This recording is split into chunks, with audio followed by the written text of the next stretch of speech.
Imagine being 4 years old and walking into your mother's bedroom to wake her for breakfast. You shake her shoulder, you call her name, you try everything a 4-year-old knows how to do. She doesn't wake up. Now imagine that the woman who didn't wake up was one of the richest people in America, that the house you were standing in had 60 rooms, that you would one day inherit close to $1 billion in today's money, and that none of it, not one single cent, would ever make you feel less alone. This is the story of Barbara Hutton, the woman the press called the poor little rich girl, the woman who threw parties for thousands and was mourned by 16 people, the woman who inherited a fortune that should have set her up for life, and instead spent every last dollar of it trying to buy the one thing money has never been able to sell: love. This is how it all began. Barbara Woolworth Hutton was born on November 14, 1912, into not one fortune, but two. Her grandfather, Frank Woolworth, had built a retail empire from nothing. A single 5-and-dime store had grown into a chain that stretched across America. The Woolworth Building in New York City was, at the time of its completion, the tallest building in the world. Frank Woolworth was one of the richest men in the country.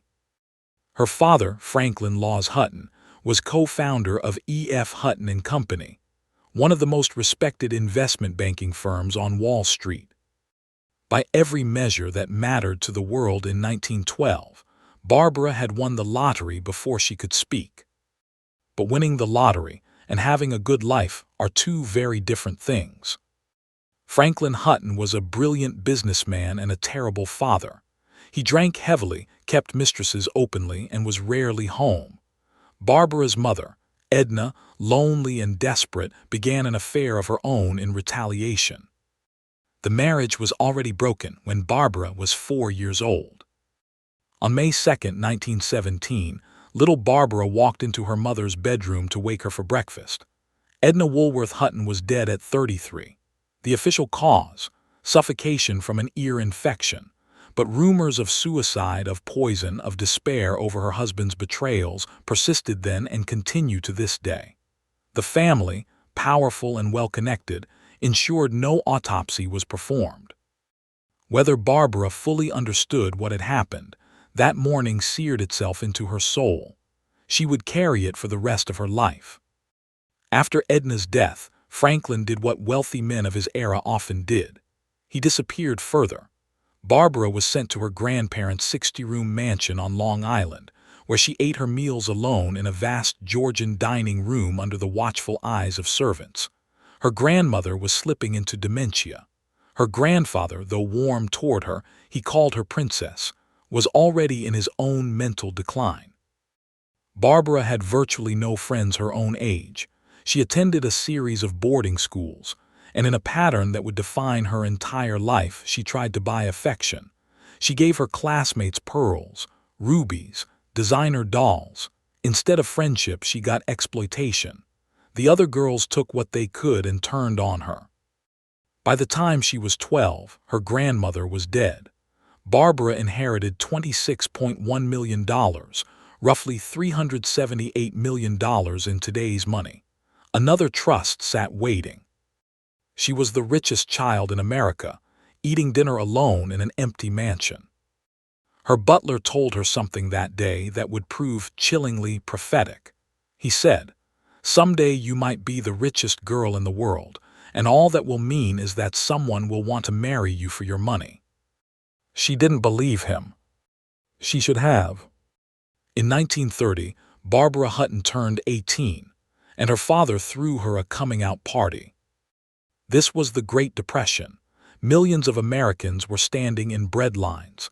Families were losing their farms, their homes, their savings. Children were going to bed hungry. The average family was surviving on pennies. The bill for Barbara's debutante ball at the Ritz-Carlton, $60,000. 4 orchestras played through the night. 2,000 bottles of champagne were served by 200 waiters. Each guest, drawn from the Astor and Rockefeller families, received a small jewelry case filled with unmounted diamonds, emeralds, rubies, and sapphires.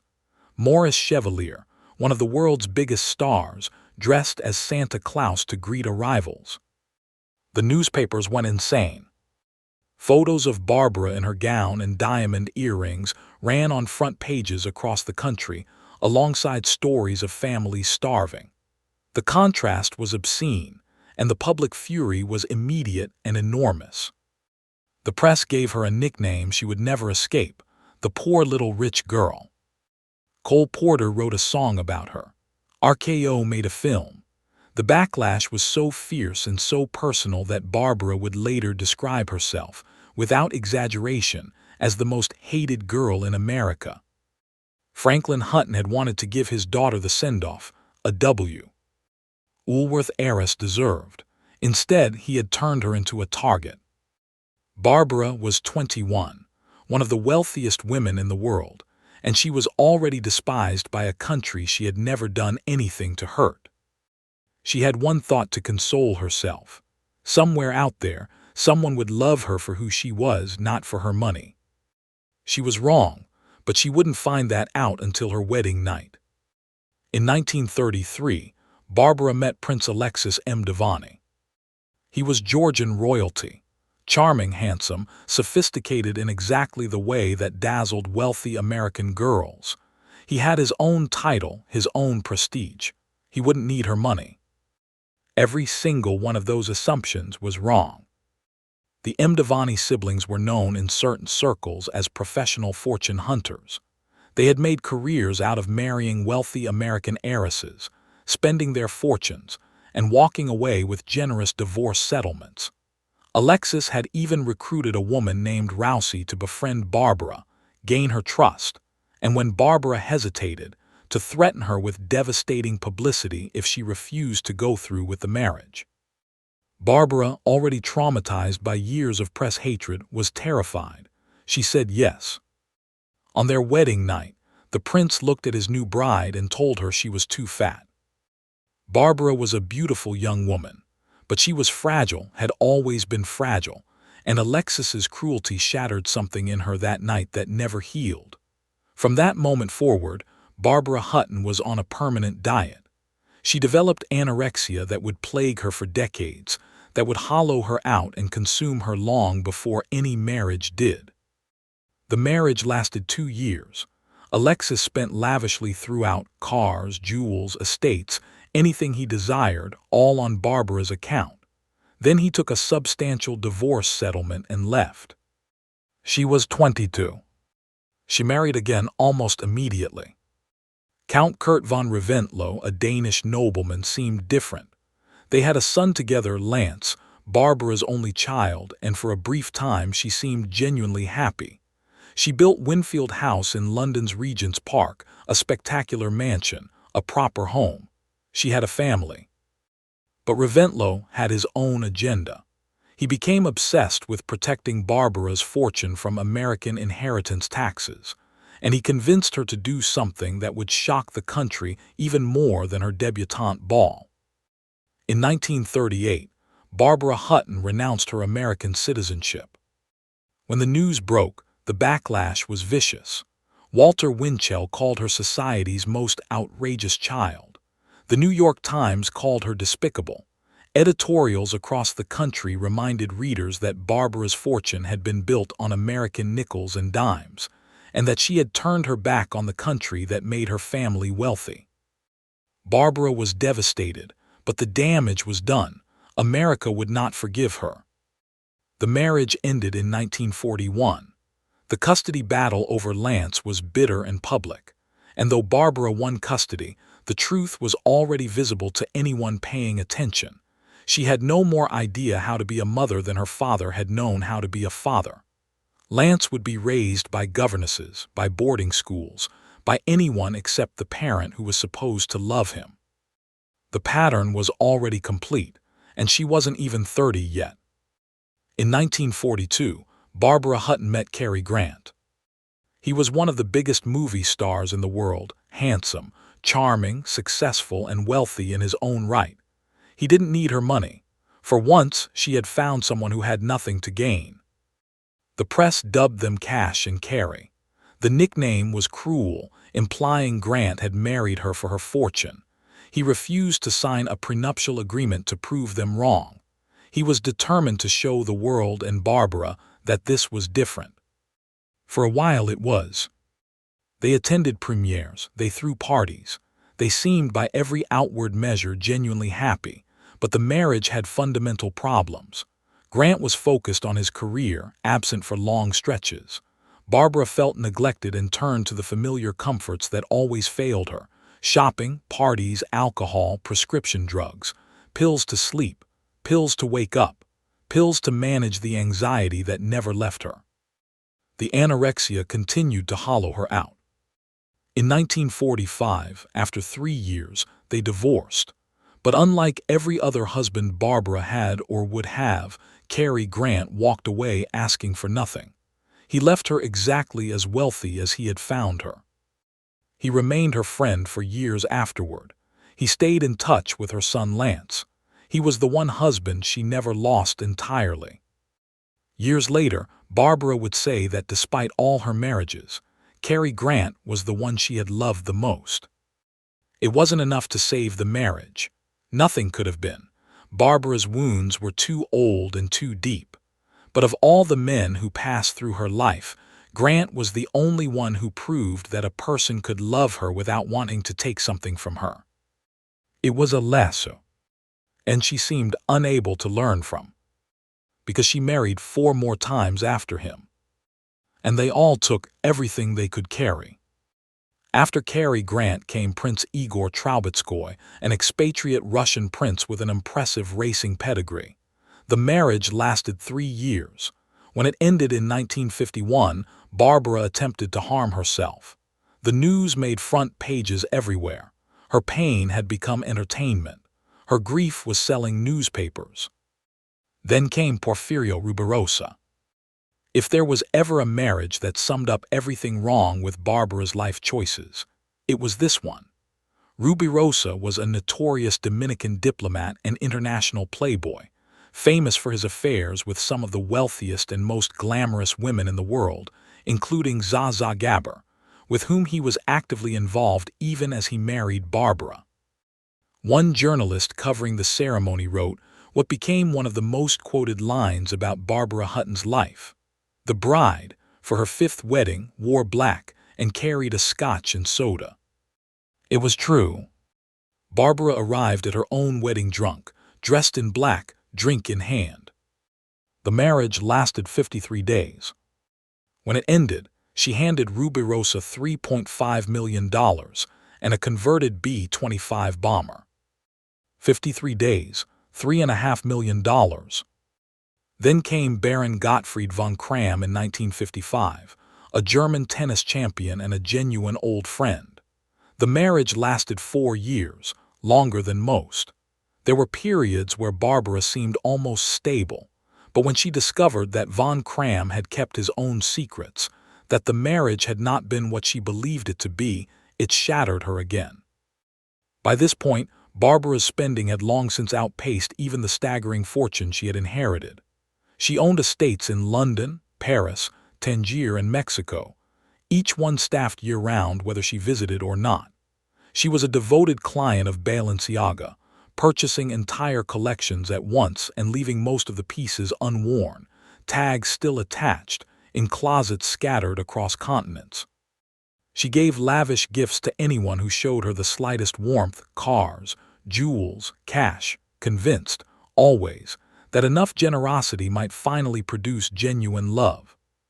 Her financial advisors, trusted with what remained of her wealth, were making questionable investments and taking fees that benefited no one but themselves. Some were almost certainly stealing outright. And in 1964, she married for the 7th and final time. Prince Pierre, the man she chose, was not actually a prince. Barbara bought him the title. She purchased him a royal designation so he could call himself Prince Pierre, and she could add one more aristocratic husband to her list. Even Barbara seemed to know by then what she was doing. The marriage lasted 2 years. She was 54 years old. She had been married 7 times. Only one husband had ever left her as rich as he had found her. The others had taken everything they could get their hands on.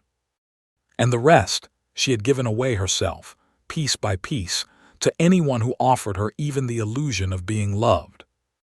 On July 24, 1972, Lance Reventlow, Barbara's only child, was killed when his plane crashed in the mountains near Aspen, Colorado. He was 36 years old. Barbara had already been deteriorating for years. The anorexia, the pills, the alcohol, the creeping isolation that follows a life of being used, but Lance's death took what was left. She gave up. Friends who saw her near the end described a woman who was barely there. She spent her days in bed in luxury hotel suites, drinking Coca-Cola, chain smoking, barely eating. She was skeletal. Designer Oleg Cassini, who had known her for decades, saw her late in life and was shocked. The spirit was gone, he said. The life was gone out of her. The fortune was gone too. The billion-dollar inheritance built from the nickels and dimes of ordinary Americans who had shopped at Woolworth stores across the country had vanished. Spent on houses she never lived in, jewels she barely wore, 7 husbands who helped themselves, gifts handed out to anyone who promised warmth, advisors who took their cut, a lifetime of trying desperately to purchase something that has no price. By the mid-1970s, Barbara Hutton had less than $3,500 in her bank account. On May 11, 1979, she suffered a heart attack in her suite at the Four Seasons Hotel in Los Angeles. She was 66 years old. She died alone, no family by her bedside, no husband holding her hand, no friends in the next room. Her funeral was attended by 16 people. 16. The woman who had thrown parties for thousands, who had married princes and movie stars, who had once been one of the most famous women on earth, mourned by 16 people.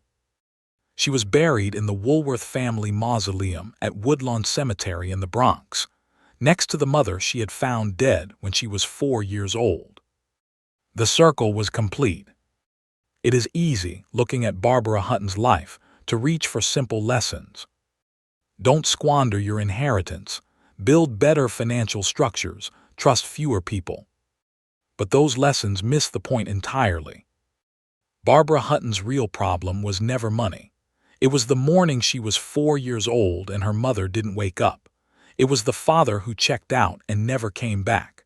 It was the boarding schools and the empty mansions and the governesses who rotated through her life too fast to leave anything behind. It was the schoolgirls who took her pearls and despised her for giving them. She spent 66 years trying to fill a hole that opened up in a bedroom in 1917. Every husband was an attempt. Every gift was an attempt. Every act of impossible generosity to people who didn't deserve it was an attempt. The butler had been right. She became the richest girl in the world, and all it meant was that people wanted to marry her for her money. Except Cary Grant, and even he couldn't save her from herself. The poor little rich girl died poor in every way that mattered, and in the way that mattered most, she had been poor since the very beginning. Because some things can't be bought. And some wounds, if they're made early enough, deep enough, and left long enough without care, don't heal. That's the real story of Barbara Hutton. And we would do well to remember it.